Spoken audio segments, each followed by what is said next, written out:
This video is for education purposes only and not financial advice. किसी भी investment decision लेने से पहले अपने फाइनेंशियल एडवाइजर से सलाह लेना जरूरी है। नमस्ते दोस्तों, मैं हूं विक्रम और आप देख रहे हैं मार्केट टॉक्स विद विक्रम, जहां हम मार्केट की बात करते हैं लेकिन हमेशा समझदारी के साथ। सोचिए, एक तरफ गोल्ड और सिल्वर अपने रिकॉर्ड हाइस को टच कर रहे हैं, दूसरी तरफ क्रूड ऑयल और बेस मेटल्स की कहानी बिल्कुल अलग चल रही है। ऊपर से यूएस डॉलर की रिकवरी और गवर्नमेंट शटडाउन का रिस्क मार्केट के मूड को और अनप्रिडिक्टेबल बना रहा है। सवाल यह है कि ऐसे मिक्स्ड सिग्नल्स के बीच कमोडिटीज का अगला मूव कैसा होगा।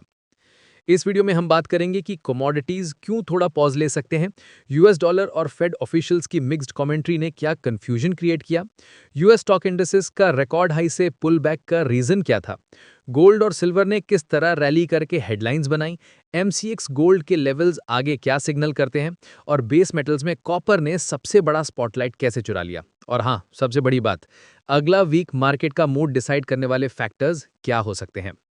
वीडियो को लास्ट तक जरूर देखिए क्योंकि हर अपडेट आपके ट्रेडिंग और इन्वेस्टिंग डिसीजंस को इम्पैक्ट कर सकता है। अगर आप स्टॉक मार्केट में नए हैं या अभी भी कंफ्यूज्ड हैं कि शुरुआत कहां से करें, तो मेरी special learn stock market zero to hero series जरूर देखें। लिंक डिस्क्रिप्शन में दिया गया है। बिगिनर्स के लिए ये सीरीज बहुत ही यूजफुल साबित होगी। और अगर आप नए व्यूअर हैं तो चैनल को सब्सक्राइब करना मत भूलना। यहाँ आपको हर दिन मिलता है प्री मार्केट एंड मार्केट से जुड़ी हर बड़ी अपडेट का एक डिटेल्ड एनालिसिस, जो किसी भी ट्रेडर या इन्वेस्टर के लिए वैल्यूएबल हो सकता है। शुरू करते हैं आज का वीडियो। कमोडिटीज थोड़ा सा पॉज ले सकते हैं नेक्स्ट वीक क्योंकि यूएस गवर्नमेंट शटडाउन का रिस्क हवा में घूम रहा है और उसके साथ ही जॉब्स डेटा भी काफी अनसर्टन लग रहा है। मतलब सिंपल है, जब जॉब्स डेटा क्लियर नहीं है और ऊपर से शटडाउन का टेंशन, तो मार्केट में थोड़ा कॉशियस टोन रहना ही था।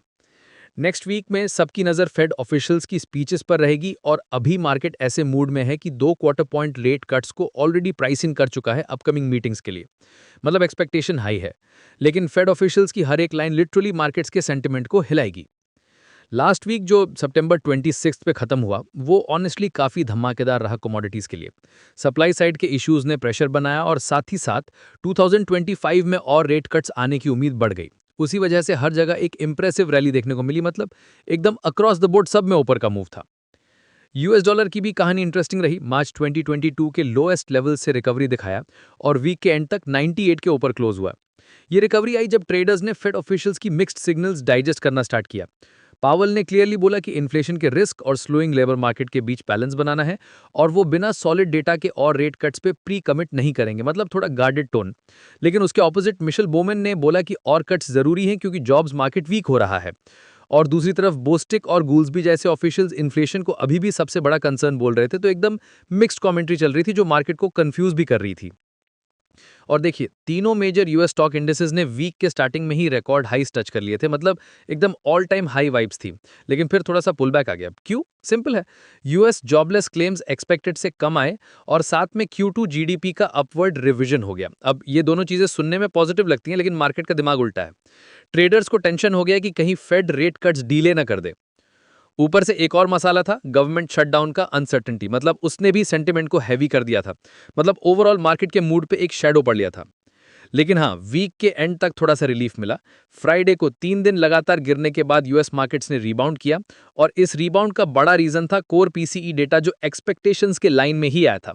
मतलब ना ज्यादा ऊपर ना नीचे, एग्जैक्टली वैसे ही जैसे मार्केट एक्सपेक्ट कर रहा था। और इससे एक पॉजिटिव सिग्नल मिल गया कि फेड अभी भी अक्टूबर मीटिंग में रेट कट के ट्रैक पर है। और गोल्ड का सीन भी इंटरेस्टिंग था। फ्राइडे को कोमेक्स गोल्ड प्राइसेस एकदम शार्पली रिबाउंड करके $3814 पर ट्राई ऑन्स तक पहुंच गए। रीजन भी सिंपल था, इन्फ्लेशन डेटा के बाद डॉलर वीक हो गया और जैसे ही डॉलर ने थोड़ा सा नीचे गियर लगाया, गोल्ड ने तुरंत मोमेंटम ले लिया। पर उससे पहले वीक के स्टार्टिंग में ही गोल्ड ने रिकॉर्ड हाई $38,024 टच कर दिया था और उस रैली के पीछे मल्टीपल फैक्टर्स थे। रिपोर्ट्स आ रही थी कि चाइना खुद को फॉरेन सॉवरिन गोल्ड रिजर्व्स का कस्टोडियन बना रहा है। नेटो भी रशिया को एयर स्पेस वायलेशंस पर वार्निंग्स दे रहा था और साथ ही साथ ईटीएफ इन्फ्लोज एकदम स्ट्रांग चल रहे थे। मतलब हर एंगल से सपोर्ट मिल रहा था गोल्ड को। लेकिन असली धमाका सिल्वर में था। सिल्वर ने तो लिटरली स्टैंड आउट परफॉर्मेंस दिखाया। प्राइसेस जंप करके 14 साल का हाई टच कर गए $46.9 पर ट्राई आउंस। और इस रैली के पीछे दो बड़े रीजंस थे। सेफ हेवन डिमांड जो हर अनसर्टन टाइम में सिल्वर को बूस्ट करती है, और चाइना का ये बोल्ड प्लेज कि वो अपना विंड और सोलर पावर कैपेसिटी को 2020 के लेवल से 6 गुना ज्यादा एक्सपेंड करेगा। मतलब एकदम डबल पुश मिला सिल्वर को और उसी वजह से उसने इतना सॉलिड ब्रेकआउट दिखाया। और अगर MCX गोल्ड दिसंबर फ्यूचर्स की बात करें तो वीक की शुरुआत ही गैप अप ओपनिंग से हुई थी। प्राइस ने सीधा पिछले स्विंग हाई 1,11,703 रुपीस पर 10 ग्राम्स को क्रॉस कर दिया और उसके बाद एकदम तेजी से शूट करके ट्यूसडे को नया ऑल टाइम हाई बना दिया 1,15,139 मतलब मोमेंटम एकदम सॉलिड था। अभी जो करंट सेटअप है ना, प्राइस सुपर ट्रेंड 7,3 और 20 EMA दोनों के ऊपर है और इसका सिंपल मतलब है कि शॉर्ट टर्म ट्रेंड अभी भी बुलिश ही है। और इंटरेस्टिंग पार्ट ये है कि अगर ये 1,15,139 रुपीस का ऑल टाइम हाई तोड़ता है और उस पर सस्टेन भी करता है तो अगला टारगेट सीधा 1,16,650 और उसके बाद 1,17,550 तक खुल सकता है। मतलब एक और ऊपर का रैली का स्कोप बनता है। लेकिन हाँ, नीचे सपोर्ट लेवल्स भी क्लियर है। सबसे पहला सपोर्ट 1,13,280 रुपीस के आसपास है और उसके नीचे का स्ट्रॉन्ग बेस 1,11,700 रुपीस पर दिख रहा है। मतलब अगर गिरावट आई तो ये दोनों लेवल्स पर बायर्स वापस एक्टिव हो सकते हैं। और क्रूड ऑयल ने तो एकदम धमाका कर दिया। WTI प्राइसेस 4% तक जंप कर गए और जून के बाद का सबसे बड़ा वीकली गेन रजिस्टर किया। रीजन भी काफ़ी हैवी थे। रशिया ने fuel exports per year and तक बैन लगा दिया। ऊपर से Ukrainian attacks Russian energy infrastructure पर लगातार प्रेशर क्रिएट कर रहे हैं और डोनाल्ड ट्रंप ने यू और टर्की दोनों को अर्ज किया कि वो रशियन एनर्जी परचेजेस कम करो। ये सब कंबाइन होकर एकदम सप्लाई कंसर्न का माहौल बन गया और इसी वजह से WTI $66 पर बैरल के ऊपर निकल गया। और बस इतना ही नहीं, नेटो ने भी स्टेटमेंट और टेंशन ऐड कर दिया।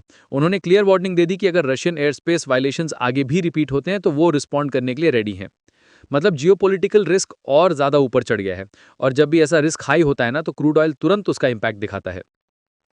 और बेस मेटल्स का जो वीक था ना वो एकदम मिक्स्ड नोट पे खत्म हुआ।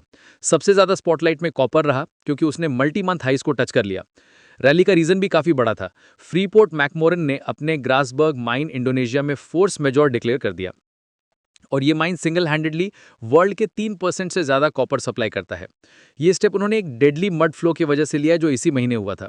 अब सोचिए, इतना बड़ा माइन रुक गया तो सप्लाई कंसर्न आना ही था और इसी वजह से कॉपर ने पिछले 5 महीने का सबसे बड़ा वीकली गेन कर लिया। अभी इंटरेस्टिंग चीज़ ये है कि एक तरफ US डॉलर स्ट्रांग हो रहा था, इन्वेंट्रीज चाइना में बढ़ रही थी जो नॉर्मली कॉपर के लिए नेगेटिव फैक्टर्स होते हैं, लेकिन फिर भी प्राइस रैली करता रहा क्योंकि ट्रेडर्स की नज़र बीजिंग के ऊपर भी थी और रिपोर्ट्स आई कि चाइना न्यू स्मेल्टिंग कैपेसिटी को कर्ब करने की सोच रहा है। मतलब डिमांड सप्लाई इक्वेशन और टाइट हो गई। वहीं एल्यूमिनियम का सीन थोड़ा डल रहा, प्राइसेस स्लाइड कर गए even though global output steady ही था। इंटरनेशनल एल्यूमिनियम इंस्टीट्यूट के डेटा के हिसाब से डेली एवरेज आउटपुट 202,500 टन्स पर था, लेकिन उसके बावजूद प्राइस सस्टेन नहीं कर पाया।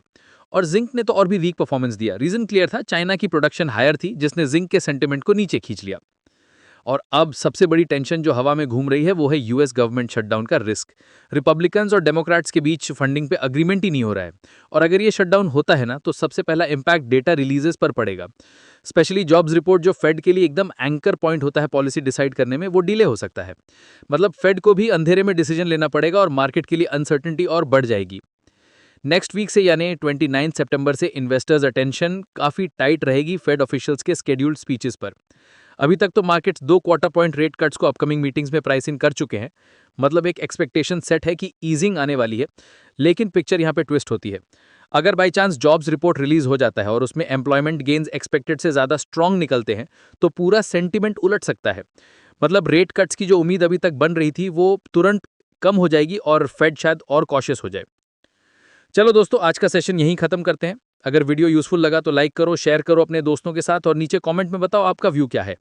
चैनल को सब्सक्राइब कर लो ताकि मार्केट की हर नई अपडेट आप तक तुरंत पहुंचे। मिलते हैं अगले अपडेट के साथ। Safe trading, smart investment. जय हिंद।